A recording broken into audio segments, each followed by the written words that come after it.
Hey guys, welcome back to today's video. Today is Friday, July 18th, 2025, and today we are going to be talking about the state of Georgia and the significant amounts of money from both sides of the aisle that are being funneled into what is expected to be one of the most contested Senate seats in the 2026 midterm elections.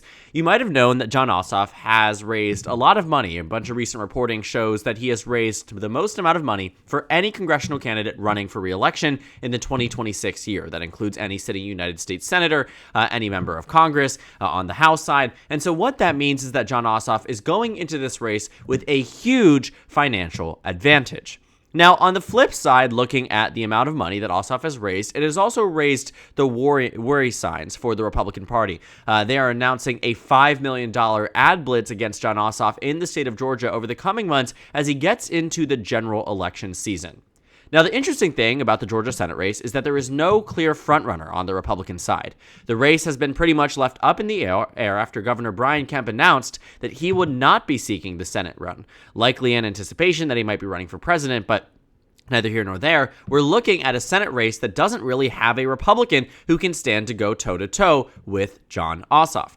And that's a pretty big revelation. This is a state that has held two Republican senators for quite some time, up until the 2020 election, at which Democrats flipped both of the Senate seats in the exact same election on January 5th, 2021, to which they have held both of them since then, and Jon Ossoff is more likely than not at this point to win re-election in the coming year.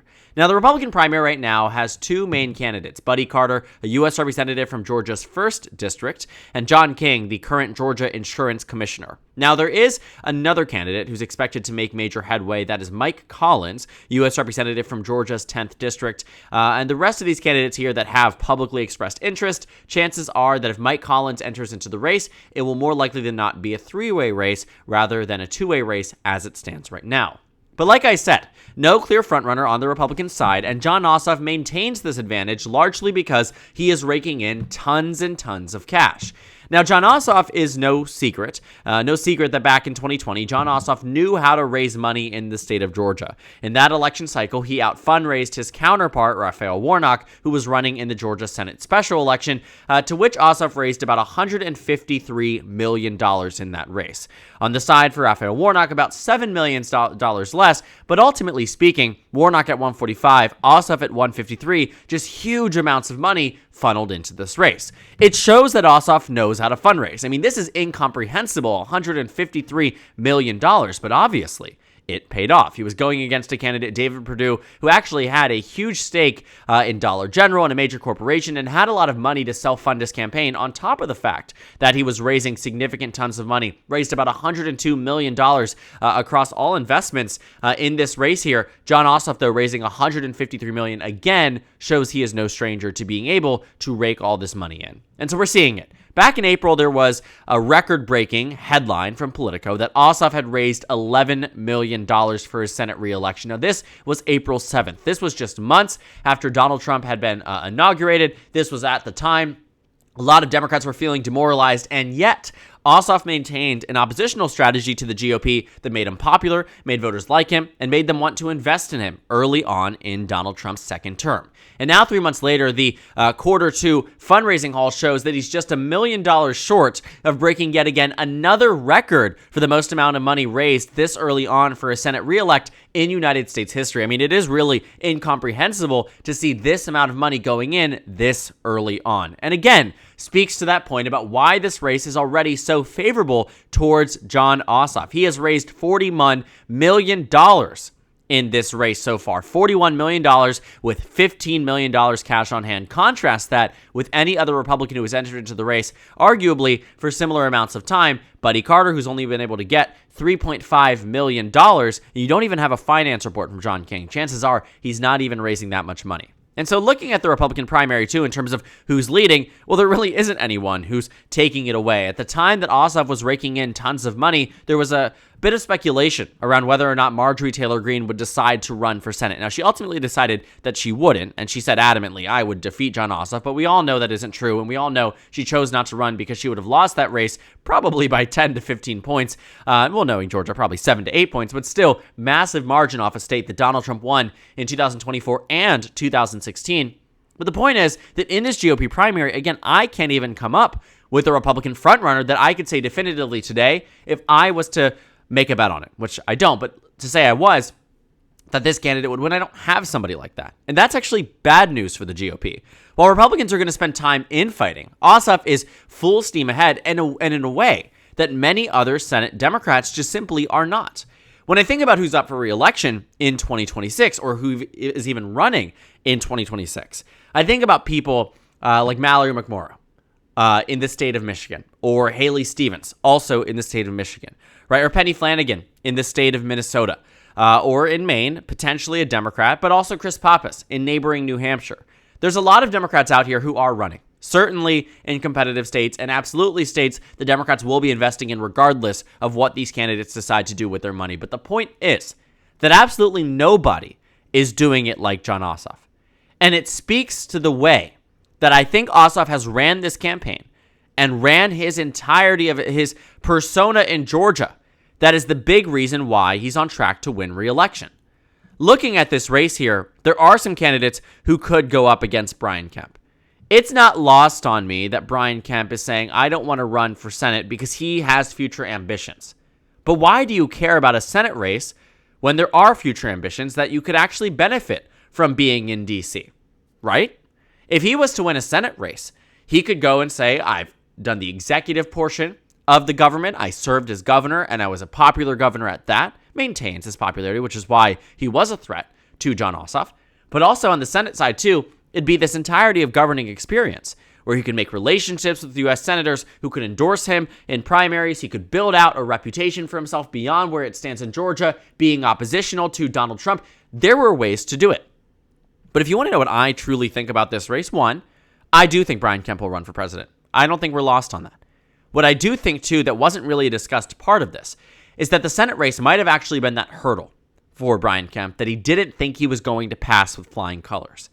Now, Brian Kemp could have won the Senate race in 2026, but based on how it's shaping up to be with the national environment being very anti-Trump, with everything that's been coming out that has been fracturing the MAGA base as well as enraging the Democratic base, I have every reason to believe that Brian Kemp could have actually lost this Georgia Senate race. Jon Ossoff is a formidable candidate, Brian Kemp or not. Now, he will have a much easier time running against a no-name Republican who can't even put together a few dollars to really contrast the $20 million that Ossoff has raised in the past 6 months, totaling up to $45 million raised for this reelect and $15 million cash on hand. And so when I see Axios drop this news, the GOP is scared and unveiling a $5 million set in attack ads. Well, one, obviously it shows the GOP is frantic about this race. They know that Ossoff needs to be targeted early, and that needs to begin right now. Early in years past would have meant we start in January of the election year, we allow the primary to go through, but we're practically running against you from the beginning, regardless of who our nominee is going to be. It is July. It is over a year out from the election, and they're already running the ads. Ossoff is running ads, but that doesn't mean that he's scared. And you might be saying, okay, doesn't that sound like a double standard? Well, here's the thing. Scarcity is a thing. The amount of money that Republicans have in Georgia is very little in contrast with Jon Ossoff has. He has to spend this money at some point. You could see that he left the last election in 2020 with cash on hand by the time he reached the election because he was raising more than he could spend. These things tend to happen. And when you are an incumbent, you are often given this opportunity to really run the same type of advertisements that you might need to, that you might want to back up your reelection. But the Republican primary is not over. There is no clear frontrunner on the GOP side, and this is not a secret. Every single NRSC meeting, they look at Georgia and say, how do we get into that state? You saw that Brian Kemp met with a number of top Senate Republicans. Why? They were trying to lobby him to run for Senate because they knew that Ossoff would be this candidate that they would have to go up against who can win. The same candidate the Republicans thought 6 years ago was a sacrificial lamb for the Democratic Party. Evidently, he was not. And so looking at this scoop from Axios, it is really interesting that this is the best the GOP has to offer against a candidate who's raking in more than they're going to spend on a months and months long ad blitz. He's raising it in a month and a half and spending it at even faster pace, really outpacing the Republican Party in a way that they just simply cannot keep up in the state of Georgia. And Ossoff's odds at victory have only increased since the re-election has begun. Since he has announced his bid, he's been doing a number of media hits. a number of rallies, a number of things that I do believe adamantly are benefiting him in a very tremendous way, not just for Senate, but thinking about the ambitions that Ossoff might have outside of it. Now, Georgia is a great state, too, to leverage what you can say about electability. Ossoff has an aura to him that screams, I have presidential ambitions. Absolutely. I covered his race in 2017 when he ran against Karen Handel in the Georgia 6th race. I covered that race. Why? Because it was interesting. It was so fascinating to see somebody who came from no political background, yes, involved in politics, but no elected background. Karen Handel had been elected statewide before, right? And this was Tom Price's district. He went on, I think, to be HHS. Correct me if I'm wrong in the comments, but I believe he went on to be HHS. But his district went for Tom Price, Georgia 6. You can look at it in 2016 by 30 percentage points. Fast forward to 2017, Ossoff loses by 2 in a runoff election and raises the most amount of money at the time for any congressional candidate in U.S. history. So obviously, Ossoff is a fundraising machine. And while he might not have won that election in 2017, I'm sure he's much happier that he's in the U.S. Senate today because it sets him up well, not just for this re-election, but it certainly sets him up well if he has ambitions beyond this election. Will he be tapped for vice president? Will he be the presidential nominee himself? Only time will tell. But this race will be a great indicator, arguably, of his level of electability. And if he wins Georgia by 5 points or more, there's a huge argument to be made. The Democrats might want to bet on him in the 2028 race, or someone like him, right? Same thing I've been saying about Shapiro and Wes Moore and Gretchen Whitmer is that I think it'd be very interesting to see this electability argument because you have a lot of candidates who do have a lot of overperformances and really can make that electability argument, and that will be the biggest thing for Democrats in the 2028 election. But bringing ourselves back to what the main focus of this video is, it has been so interesting to watch Ossoff's rise in political power in Georgia, and also to largely because of the fact that he's able to raise this much money and able to have a campaign team that does well for himself. And looking at the Senate race in Georgia, again, a lot of these candidates just simply will not enter into the race because they know it's a losing battle. The 2026 year is not going to be kind for Republicans, and it already is starting off on a bad note. If Ossoff is able to raise this amounts of money, Republicans are going to be completely underperforming in a number of states in terms of fundraising in ways that we haven't seen before. I think 2020 was a great example of how when the energy and enthusiasm, especially on a monetary level, is towards the Democratic Party, but I do think 2026 will be a lot more like 2018 than it will be like 2020. And that's great for the Democratic Party. So I'd track, I'd watch, I'd like to look and see how is Ossoff doing in 2 months from now. Because right now what the polling data tells us is that he wins by a pretty significant amount against either of the two candidates who are in the race. You have Signal Research, which is a Republican-aligned firm that shows Jon Ossoff beating Buddy Carter at baseline by 7 points.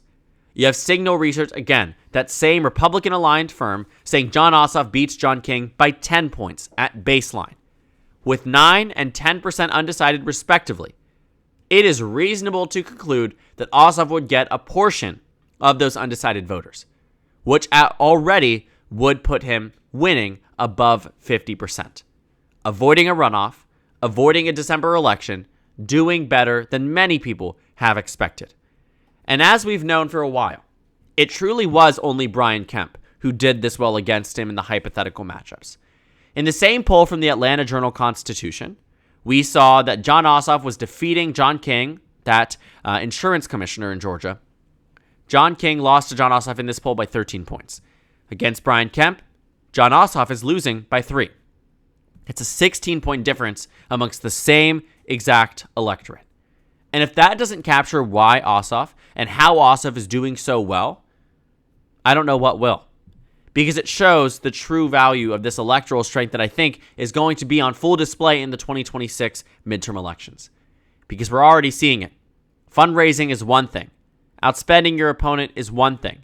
Performing in the polls is one thing. But on election day is an entirely separate thing. And while I am confident Jon Ossoff will easily win re-election to the U.S. Senate from Georgia, it will be fascinating to watch that margin and see how Ossoff uses that, should he decide to, as a springboard into running for president, into being someone's vice president, into whatever it might be in the 2028 election. Because I think this will be one of those litmus test elections. How well do you do when the odds aren't perfect? They're great for Ossoff, but they're certainly not perfect. Georgia is a state that Donald Trump won in the last election. But chances are he'll win in Georgia. And that'll be great for him should he decide to seek higher office. But as of right now, where the focus is, he's completely outflanking the Republican Party by every single metric. And I wouldn't be shocked that come November 2026, Ossoff moves the state from being just won by 1 or 2 points like he did in 2021 to maybe 5 or 6, depending on the circumstances around this Senate election. So thank you guys so much for watching this video. Make sure to comment down suggestions below. Subscribe on the left if you haven't already, and check out the Instagram and Twitter. At the top left of the screen, there's also a Discord server for you to go ahead and join. On the screen, there's a video for you to watch, and then a playlist for my 2026 Senate election analysis videos. Again, thank you guys so much for watching, and I will see you all later today.